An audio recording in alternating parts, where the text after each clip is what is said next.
the audition is the job. So what happens is you're auditioning along with hundreds of other people who all want the same thing. They all want the same job and they're all working for it as hard as you are.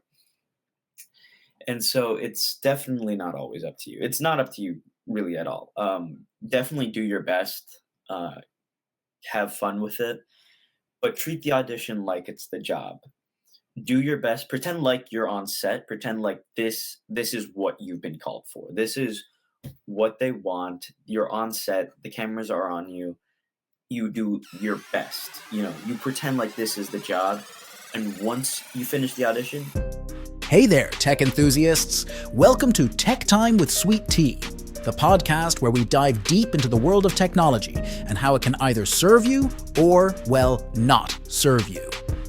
Here is your host, Sweet Tea, and he's on a mission to help you harness the power of tech in your life. Join him as he chats with people about their tech journeys. From the latest gadgets to digital dilemmas, we'll explore it all. So grab your favorite device, hit that play button, and let's keep it real in the world of tech. Tech Time with Sweet Tea is here to help you stay plugged in and empowered. Let's get started. Hello, filmmakers. Welcome back. As you know, anyone who's been listening for a while, I started this a couple years ago, not actually more than a couple years ago, in 2017. It was called In the Film World. I renamed it and we focus on a lot of tech now, but I'm going back in the film world today, talking with an up-and-coming actor, filmmaker, photographer who's learning the tricks of the trade. Welcome to the show, actor Sam Barnhoorn. Welcome. Thank you for having me. Thank you for having me. What are you excited about today? Well, today I'm excited to do some stuff with friends. I'm going to try and import some footage that I shot over the weekend onto my computer so I can get down to editing that. I'm trying to use my Thanksgiving week to practice a little bit with working the camera and using Premiere. Oh, nice. I heard a little about that. I was asking offline about that and everything. I looked forward and seeing a couple things that you shot with that. I know we had that discussion offline. Looking forward to that. I just want to get into a little bit about who you are and what drives you and where you are wanting to go, whether it's acting, filmmaking, in front of the camera, behind the camera. What is it? Let's start. Like, what got you into acting and filmmaking? Well, what got me into it was like a few years ago, before the pandemic. I wanted to try an acting class, just like for fun. I did a little bit of theater before that, and it was kind of like a fun thing. But my acting teacher was like, I think you'd have a lot of fun with this. You should pursue acting. And I got really lucky because my acting teacher got me some headshots pretty quickly, and he was able to send that, through social media. And then it was a lot quicker for me to get a manager and an agent, which, takes a long time for a lot of other actors. And so with that sort of momentum, I just started doing more and more stuff. Cool. And where do you what have you done so far? And like short, or I shouldn't say that. So what have you done? Like anything? What have you been- Commercials, short films, projects like small parts in TV shows. Not like a blockbuster movie yet or anything. Those are always the hardest to get. But always looking out for something like that. Always would love to do something big like that.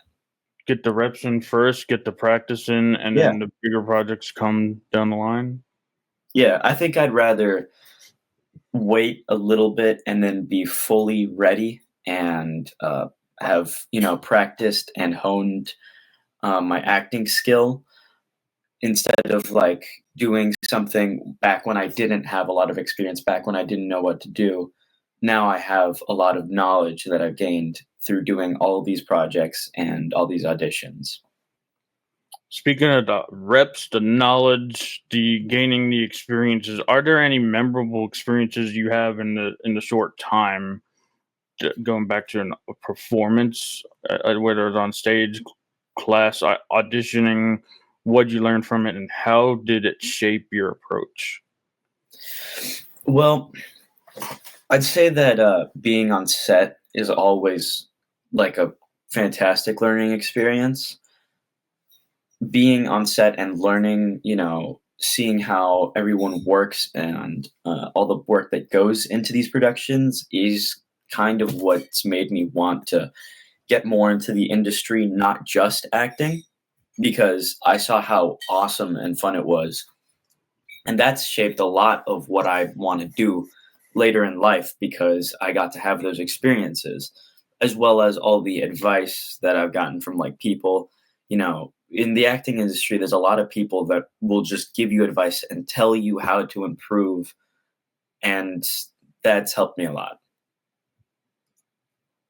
And I could take that a little further. If you haven't done yet, or if you heard like the 48-hour film festival contest competition, whatever you want to call it, do those. It'll answer your question. It answered my question like right away because it's all Mhm. fast paced. It's all when you do that and you get in that project. Like me, I loved it after that. If you can say, well, if loved it after that, then it's definitely for you. Yeah, I've done some 48-hour, 72-hour film festivals before. Uh, this was like probably a while back. Even the most recent ones that I've done were just like on my iPhone, and it was just me and my friends goofing off a bunch. My favorite one was this one where it's the full thing. You write a script, you film it, and everything like that post production too.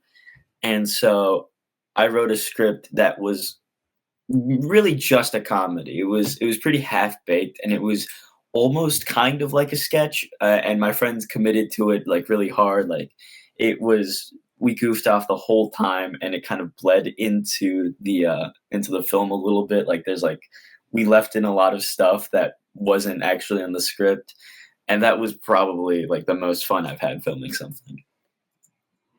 So now you're in school and everything, and you're still in school. You're doing homeschool. I think I saw homeschool.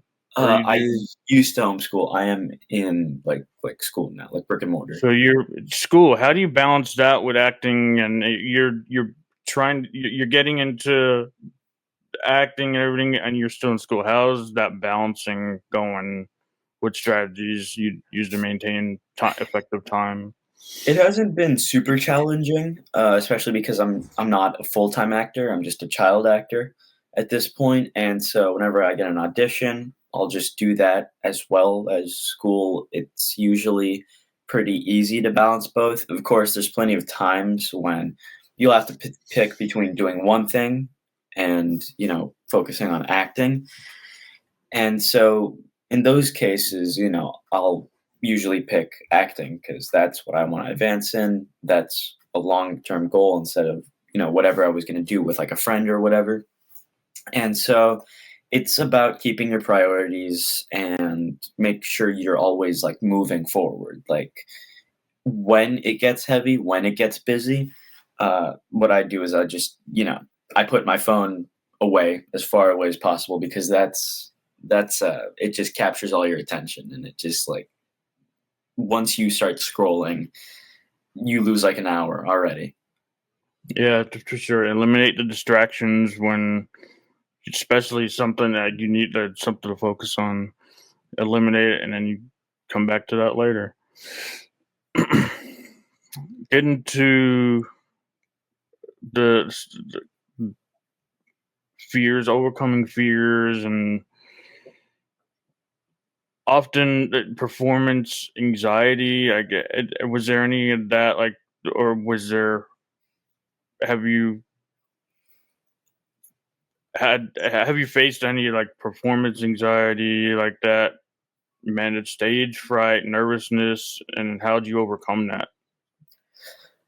I think everybody feels a little bit of performance anxiety, like a little bit of like, especially when people are watching you, especially once you're on set. If it's not like a self tape, once everybody's seeing you, you get a little bit of performance anxiety. For me, like stage fright has never been like a super big issue. I know that like one big statistic is that like more Americans fear like public speaking than like death is like something you hear thrown around a lot. But I did a lot of like speaking sports throughout middle school, and I still do now. So I've just gotten used to that a lot. And you feel like a little bit of anxiety, but you need to focus on what you're doing. You need to concentrate on having the best performance possible because everybody's watching. Hang around the people you want to be and do what they're doing. Hang around them, and you'll be essentially just like them. Yeah, Speaking, whatever it is, acting, you'll be just like them, and that is one way that you can definitely overcome any fears. yeah, I agree. One thing I noticed that got in here too, like I experienced of you carrying fearlessness. I see the fearlessness and curiousness, and when don't so grateful for that. And I, I just I just I acknowledged that in you right away when you showed up in everything you do online, at least. Thanks, man. Positive online presence. I can tell also like positive online, supportive online presence. How do you think this kind of behavior contributes to the acting community? Like you're sharing things, willing to share other experience, other people's thing. What am I trying to say? Other people's goals. Why is it? How does it contribute, and why is it important Well, I to think, you? yeah, a lot of social media can end up being negative. There's a lot of circles that end up being very negative, and that just kind of doesn't lead to anything good. Like, the acting world is very different. There's a lot of positivity. Everyone's always super nice to each other. You know, especially in person too. Everyone's always like nice to you. Will always like be willing to like help you out. And one big part of that, I think, is that acting, everybody knows what it's like to be an actor. Everyone wants to help each other out because that's how this industry works. You can't make a project by yourself. You can't do anything by yourself in Hollywood. We all have to help each other out, and that's why I think it's pretty positive. And being positive and being nice to other people in the industry, making friends is kind of why acting is so great because it's such a fun place to be? Scratch your back, I'll scratch. Or scratch my back, I'll scratch yours, kind of thing, right? Yeah, I mean, I've seen that like with my friends. Like I have good friends that I've known all my life, and there's no better feeling than knowing that if I'm making something, if I'm doing a 48-hour film, they'll come, they'll help me out, and we'll have like an awesome time doing it? And that's like anytime I'm on set, you always make friends with the other people there, and it makes it so much better. Acting is fun, but it's even funner when you're doing it with a bunch of awesome people. Especially like the TV shows that I watched in the past, and I'm watching. One thing I love to listen and watch to the most is like these actors who they're making get on these podcasts and talking about their experiences, and the TV shows that have gone on and got picked up for 4, 5, 6, 7, all the way like 10 years. They grew into a family, and they most of them, maybe if not all of them, they like love to be around each other, and like you say, that's a great atmosphere when you can get that. And the other thing too with this whole the social media thing, the big things that that's coming around is collaborative efforts and collabing with other people.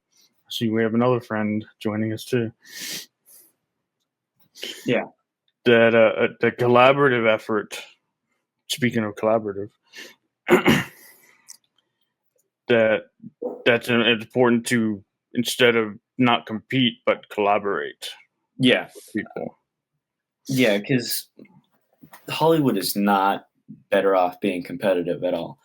When, because that's every production needs multiple people.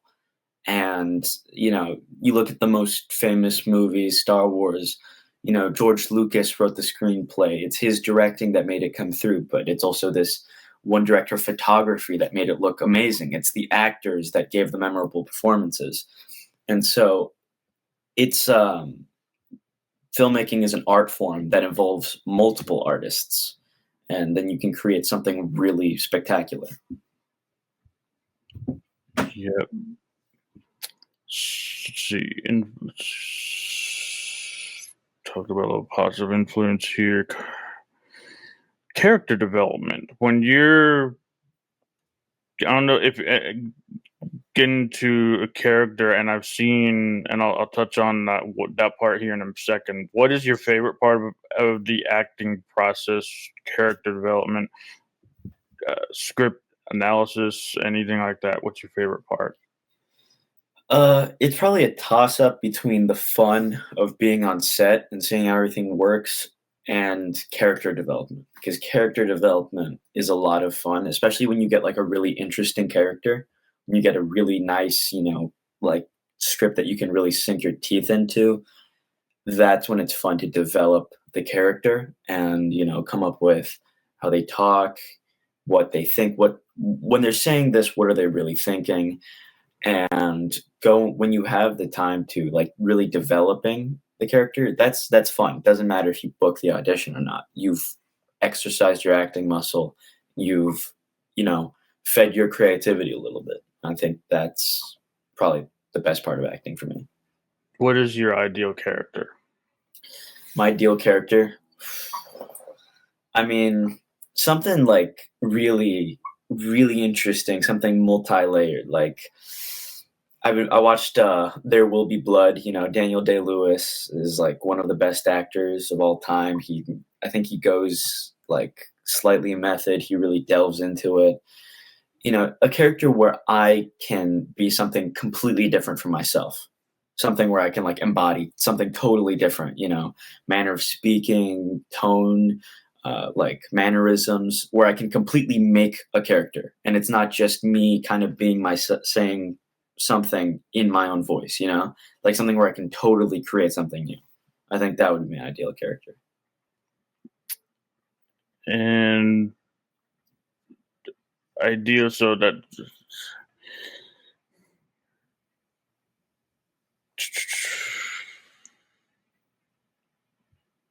what are your long-term goals as an actor? Where do you see yourself in 5 years? Well, long term, I just want to keep making myself better at acting. It's acting is not really the easiest industry to like set goals because it's not up to you whether you get cast or not. It's up to the casting directors and what people are looking for. It's not even always up to you, like how good you are at acting. It's about what they're looking for, right?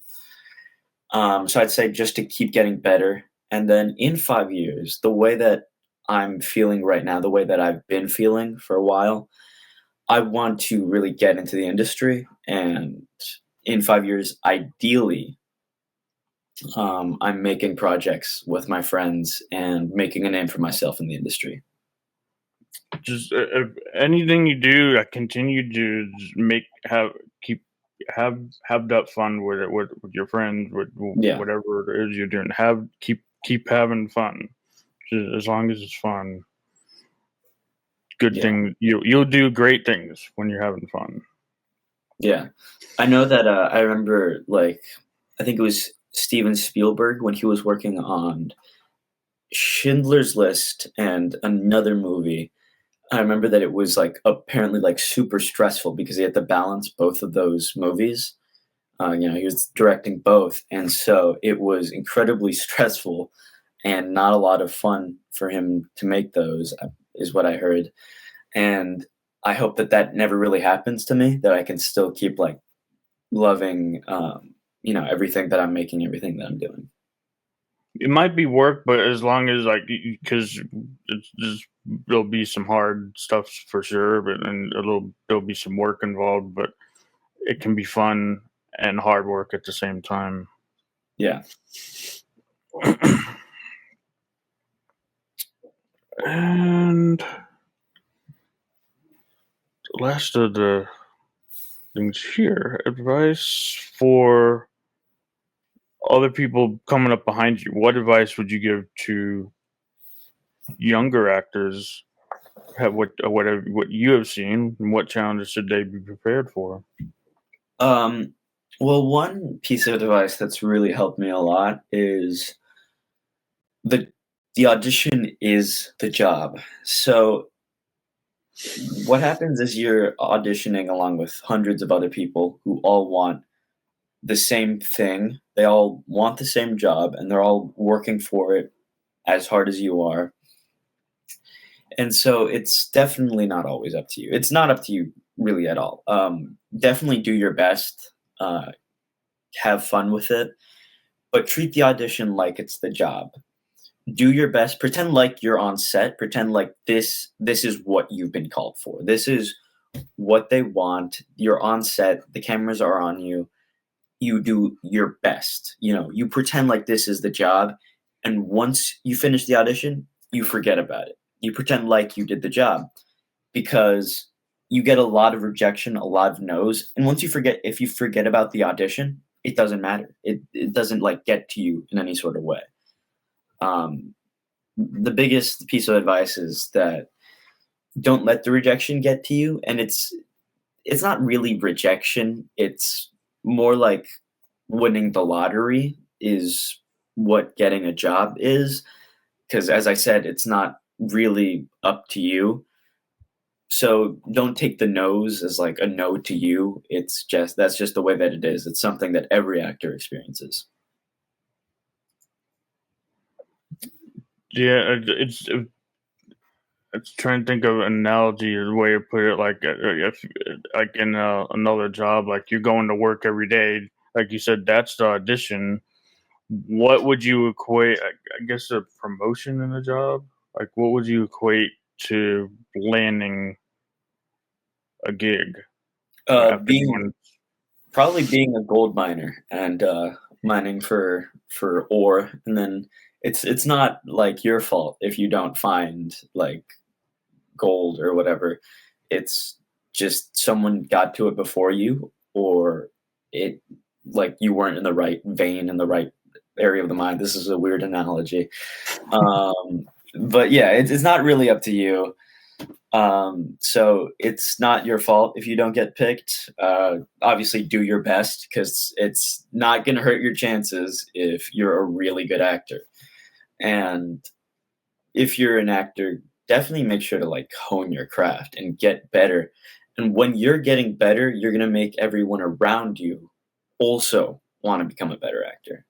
I remember when I used to go to acting classes, I used to see like the older kids that, could do a lot of stuff and really, you know, did more and they could, especially like on like beat switches and like in like comedic ways, they could do a bunch of stuff. And I'm like, whoa, I should practice that. I want to do that.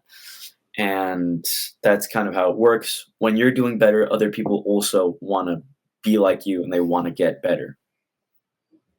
Up the game and what you speak a little bit seeing your colleagues, have you ran into friends or people at auditions and can talk about like making how is it like do you make connections on like going on auditions too?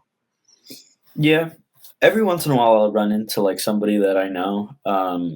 Most of the time now it's just kind of self tapes. Is the way that things are leaning for casting. Every once in a while, you'll get an audition, and sometimes I'll run into like somebody that I know from there.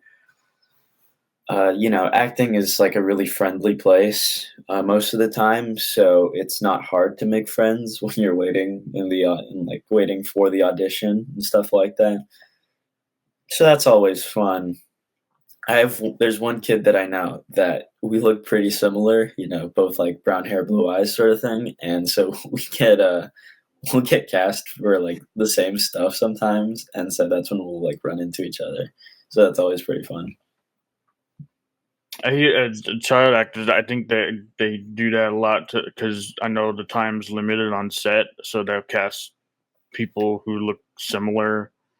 Yeah, Because you can only use your time so much in a day, so they'll probably have two and twins if they're twins. It's yeah. probably even better. But have you met anyone in audition that led to anything else? And Um, I'm trying to think. I mean, I've made friends in the audition, people that I'll hang out with in the acting world, through acting classes mostly, but also, auditioning stuff like that. I'll make friends and stuff like that. Uh, there's been a lot less auditions, so really less chance. That's my dog. I don't know if you can hear him. He's super loud. social. Yeah, he thinks he's a guard dog. It's Yeah, but either way, I wouldn't say a lot has happened on auditions. I make friends, and that's fun. How has acting impacted your personal growth for yourself? Has it helped develop any specific skills or qualities? Yeah, I mean, I've taken a lot of acting classes where I've gone to like a few acting classes where they tell you to like meditate and to like get more in touch with yourself to become a better actor. There's a lot of like acting teachers and classes that incorporate a sort of wellness, like self wellness sort of thing. And with that, that's been one way that acting has led me to improve myself, as well as the fact that I'm improving my craft. I'm working on something. I'm working on a skill that is mine. And I've also met a lot of people that have given me fantastic advice and, friends and stuff like that. All right, anything that I left out that you want to touch on before we go into rapid fire? Anything? No, I'm just down for whatever you want to ask me. What is go this? What is a question that you don't get asked a whole lot that you wish people would ask you more?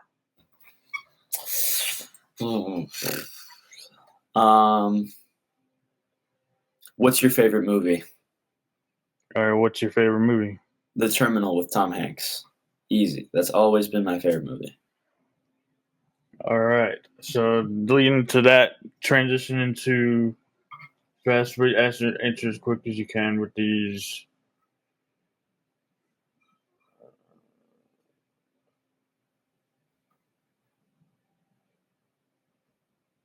So start with two here. Biggest fear. Biggest fear. Aliens. Left or right-handed? Right-handed. What are you most passionate about in life? My family. Superpower, what would it be and why? The power to rewind time so I can make sure I make all the right decisions. Favorite way to spend a free day or week? With friends, going out, doing some stuff. Favorite book? You said movie. Favorite book, movie, Bible. TV show? Favorite TV show? Ooh, that's tough. I'm going to say Community. If you could travel anywhere, where would you go? Anywhere. I'm gonna say Hong Kong. What biggest pet peeve? Biggest pet peeve? When people are like, you know, kind of fake. Favorite guilty pleasure? Favorite guilty pleasure? My phone. Stored strange or usual fact about you? I speak 3 languages. What's your favorite joke or funny story?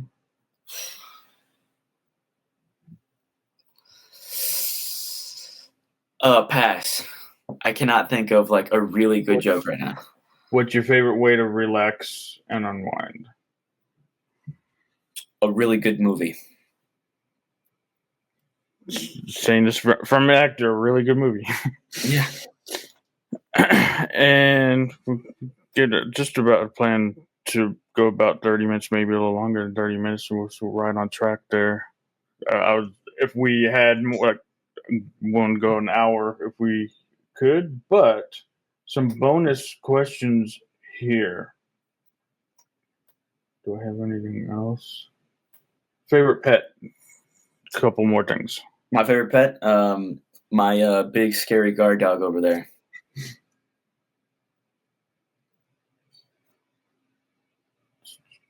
All right, and that's a repeat. All right. Bonus questions here. Get into some lessons that you've learned along the way. I'm going to spin this in a way that I've heard on my podcast inspiration. That I like to if it's a hypothetical situation. It's treat as if this were your last day on Earth, and everything has been wiped from everything you've done. All your content, photos have been wiped, erased, and it's your last day, and you're about to go to the other place, wherever it is that you go. We call this the 3 truths lessons, and everything's gone,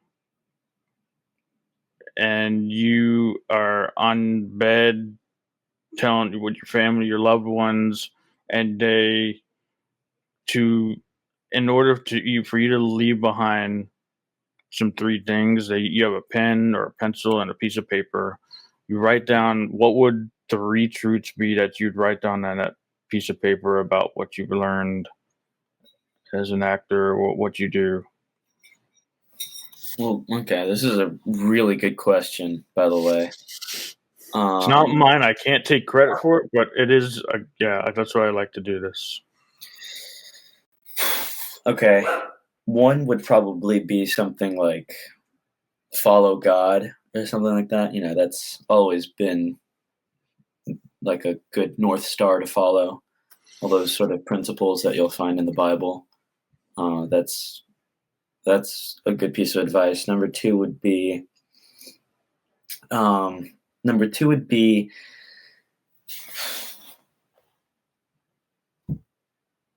to think before you make a choice. Think about what's going to happen before you do something. There's a lot of moments where if I just thought about what the consequences would be or how this would affect me in the long term, I wouldn't have done something. So make sure to think before you make all your decisions. And number three would be to make sure you always know what's going on. There's a lot of people that just kind of act and decide things impulsively.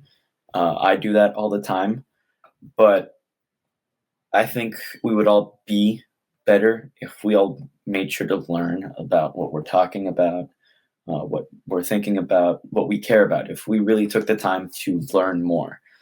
So I would say third thing would be more of an intellectual, learn more things. All right, those all are great things there. And before move on to some final to the rest of the final questions here, I'd like to take this time to give you a chance to talk about, announce if there's like what's coming up or something you got coming up in the future that you're proud of, working on anything projects or anything like that, book. Yeah, so I really hope to complete this book before the book I'm writing before next summer. I'm pretty happy with what I have so far. I like it a lot, and I want to keep working on my craft. I'm gonna hopefully make like a little film by the end of the year. Aside from this little practice project I'm working on this week, um, I did write a book a while back with a few of my friends. We wrote it together. I think I have it somewhere here.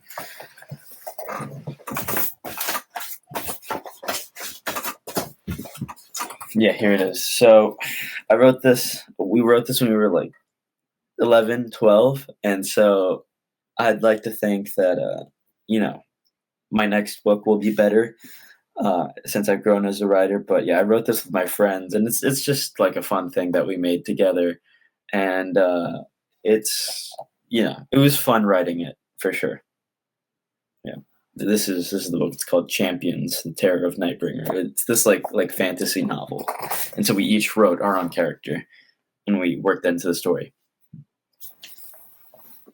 Champions, you're a champion. We're all champions. As long you follow this guy, where do you love to hang out the most on? Where online or where you connect with people? Where can people connect with you the best? Instagram is my main social media account. I don't really do too much on anything else. So yeah, Instagram is kind of the main thing that I use.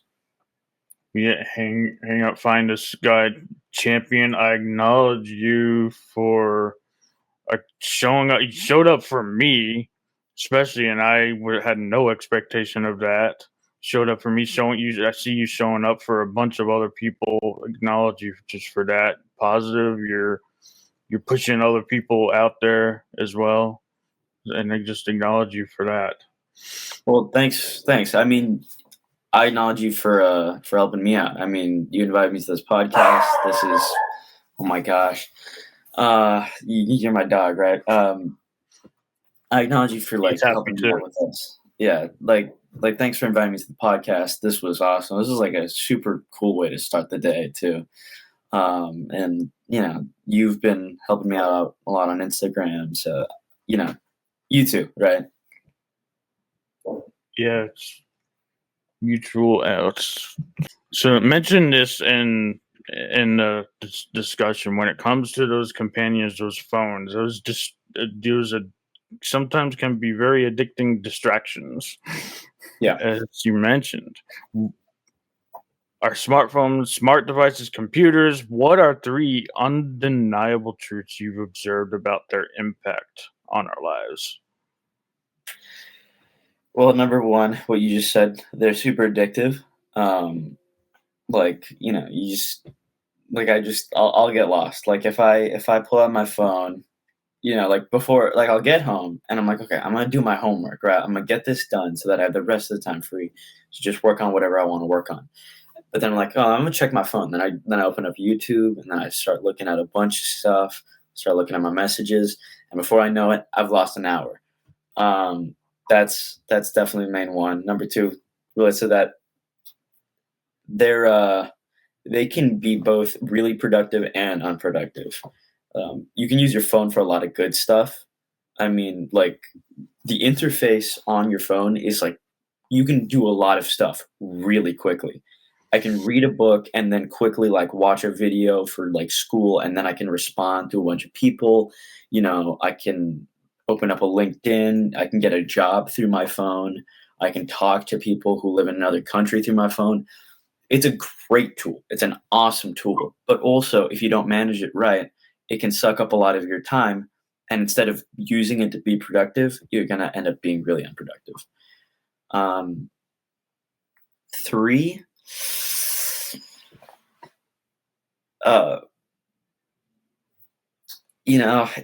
iPhones make pretty decent cameras. I'm not gonna lie. I've made some stuff that looks pretty good with my phone. I've taken like really good videos and pictures with it. and it's pretty cool how like such a like physically small piece of hardware can like work like really well. But yeah, it's undeniable that they can be uh addictive for sure. And I'm forgetting which exact like one, but like you played in that one video. I think this was one of the ones where you mostly were having fun with your friends. But it was it's up on YouTube. I saw, and you were playing the antagonist, and Oh yeah, the Bobby Pickles one. yeah. Yeah, that's So that looks like you showed a lot of what you can do in that, and if anything that has some truth, then I see great things in the future. thanks. So the truths about phones, what are lessons based on what you just said about that? I got the truths about our devices, about handling these powerful tools, responsibility, and mindfully. Yeah. I forgot where I heard this quote, but I like it a lot. It's that every once in a while, this like incredibly intelligent, lucid version of yourself will like take over. And that's when you make your smart decisions. That's when you can like be smart and like make plans. But a lot of the rest of the time, there's just a lot of different like idiots that want to like control you, right?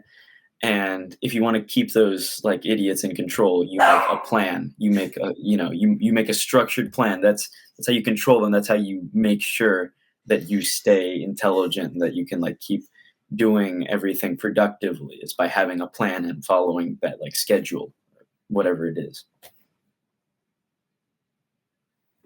All right. Any final thoughts before I go to the final question? Any final thoughts? Well, just want to reaffirm acting wise that like there's a lot of people will say it's rejection. It's not a rejection. It's just that's the way how it is. It's more like winning the lottery. It's something you actively take part in, but it's not all the way up to you. So it's not really rejection. I think it's just more of an opportunity that you might be able to take, might not be able to. And and before I dive into this last definition question here, I'm rooting for you. You've quickly become like on social media one of my favorite people, and your book. You have one book purchase from me. Send me Thanks, that man. link. You've quickly gained my support, and I'm rooting for you. Thanks, dude. I'm rooting for you too. And last question, and I hope to have you on again to talk about all this stuff too. Like this is definitely not the end for sure for the podcast. Repeat guests are always good. What is your definition of innovation? Innovation, uh, with the connotation that I've heard it, when you make something new and good, and when it's not just, I think true innovation isn't just adding on something to something old. It's making something new and fresh that benefits people. If I had to think, a lot of people in music innovate. I like one of my favorite artists is Childish Gambino. It's kind of too bad that he's retiring, but I'd say he innovates. I remember he made an album because of the internet, and then he released a screenplay along with it to describe the events of the album. I'd say that's an example of innovation, making something new and fresh, and in a way that other people can benefit from it. New and fresh. I like it. And let's go out there and make that do that project and put your stuff on and make it new and fresh and see what we can get and do from it. Of course. And thanks for this conversation today, and thank you, and can't wait to see what you do. Thank you so much for having me on. This was awesome. Thank you. We hope you enjoyed this episode as much as we did. It's always a blast exploring the tech universe with you. But alas, it's time to wrap things up. If you've got burning tech questions or just want to say hello, remember you can reach out to us on our website, social media, or drop us an email. We love hearing from you. And if you found this episode as electrifying as we did, please take a moment to subscribe, rate, and leave a review. Your feedback helps us keep the tech goodness flowing. Don't forget to share Tech Time with Sweet Tea with your fellow techies. The more, the merrier, right? As we sign off today, always remember that tech is a tool and it's here to serve you. So use it wisely, explore fearlessly, and keep it real in your tech adventures. Stay curious, stay connected, and keep rocking the digital world. Catch you on the next episode of Tech Time with Sweet Tea.